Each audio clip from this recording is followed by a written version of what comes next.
Andrew Williamson here. Welcome back to Williamson Education. In our most recent lesson, we examined pronoun agreement and emphasized the importance of avoiding ambiguity in pronoun references. Today, we're going to take a bit of a look backward in order to move forward. We're going to pick up where we left off in our persons lesson and take a closer look at personal pronouns. In particular, we'll look at the ways the major persons in the English language give rise to a variety of different kinds of pronouns that derive from the personal pronouns.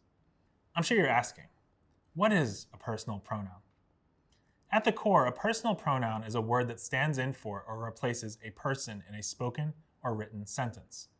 Each grammatical person has at least one pronoun that can be used to represent a human person who occupies that grammatical position, either as a subject or as an object. In our next lesson, we will examine a topic known as pronoun case, which will explain the difference between, say, the pronouns I and me.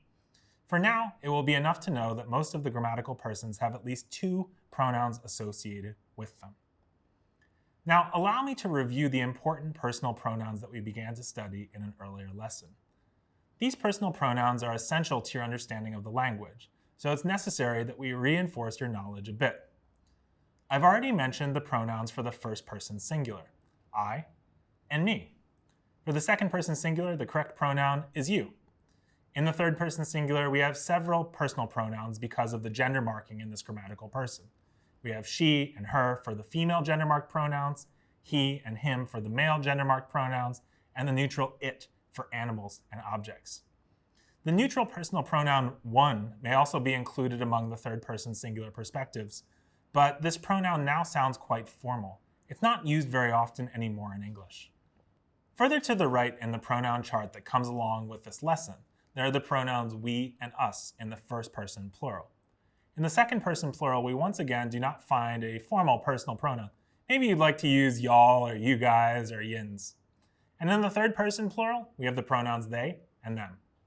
And those are all the major personal pronouns in English, all of the pronouns that may be used to replace persons in sentences.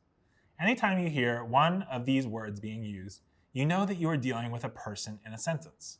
In some of these instances, these personal pronouns will need antecedents, so make sure that your pronouns agree with the words that they refer back to and replace. But the major types of pronouns do not end there. The personal pronouns give rise to a variety of other pronouns that are closely related to them, and that I would even characterize, in some instances, as kinds of personal pronouns. The next kind of pronoun we have to discuss is called the reflexive pronoun. Reflexive pronouns are appropriate when the subject and the object in a sentence are the same. For instance, consider this sentence. I poured myself a cup of coffee. In this sentence, we can see that the person performing the action, I, is identical with the person receiving the action, me, or in this case, myself. The pronoun myself is a reflexive pronoun because it reflects the subject of the sentence.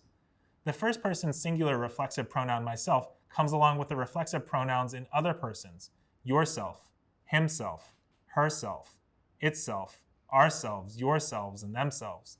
These various reflexive pronouns can be used in a range of situations to indicate identity between the subject and the object in a sentence. Reflexive pronouns can be used for another purpose too, to add emphasis on the action of the subject of a sentence. Consider this example. The girl walked the dog herself.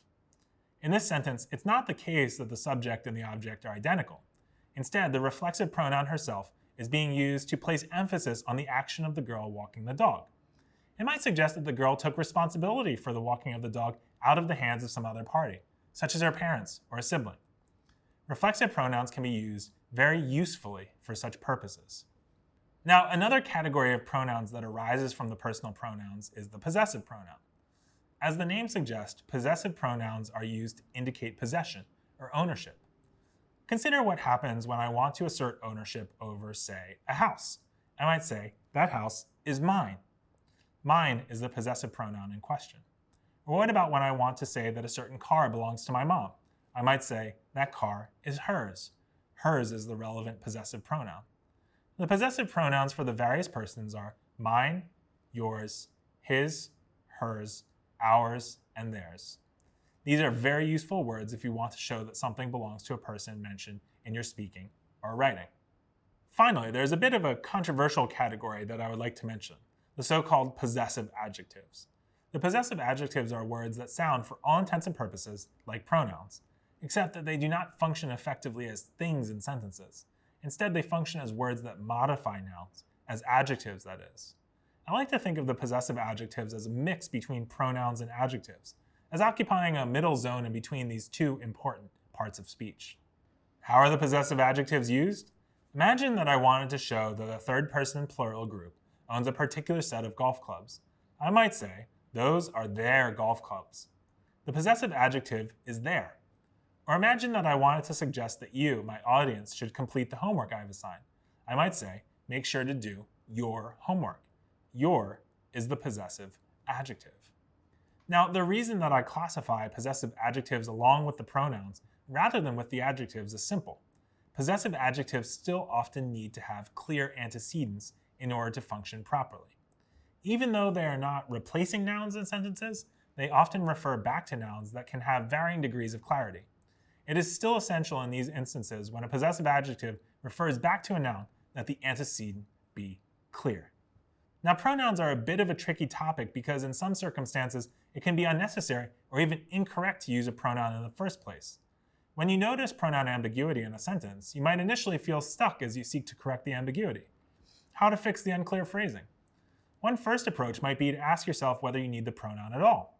My favorite way of fixing a pronoun ambiguity error is by replacing the pronoun with the antecedent the pronoun has been used to replace.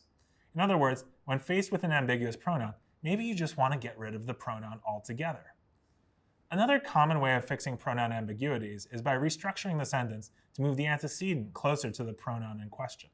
This approach will require a bit more substantial revision, but sometimes you will find that such revision also improves the quality of the syntax in general. When they work well, pronouns serve to make our language more efficient and streamlined. They reduce the need to repeat words and names that have already been mentioned, and that mentioning again would seem to clog or disrupt the flow of our sentences. Pronouns are often used improperly, however.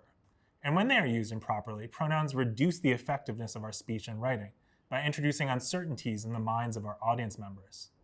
Just as you pay close attention whenever conjugating a verb, so too must you consider very carefully your use of pronouns as they relate to antecedents.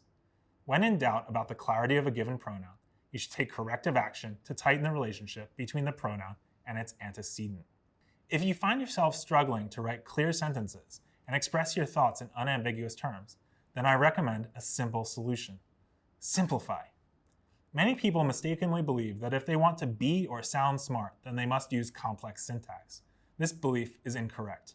Some of the smartest, most sophisticated academics I have met in my career share a common power. They can take complex ideas and make them seem simple. Many people want to make simple ideas seem complex, but the intellects that I respect the most have taught me to do just the opposite. That's why if you're having difficulty with pronouns, you might try making your structures more simple at first, until you have really conquered the fine art of creating pronoun-antecedent relationships. Remember, in grammar, as in so many things in life, simplicity is key. That's all for today. I'll see you next time for our lesson on pronoun case. Spread the word.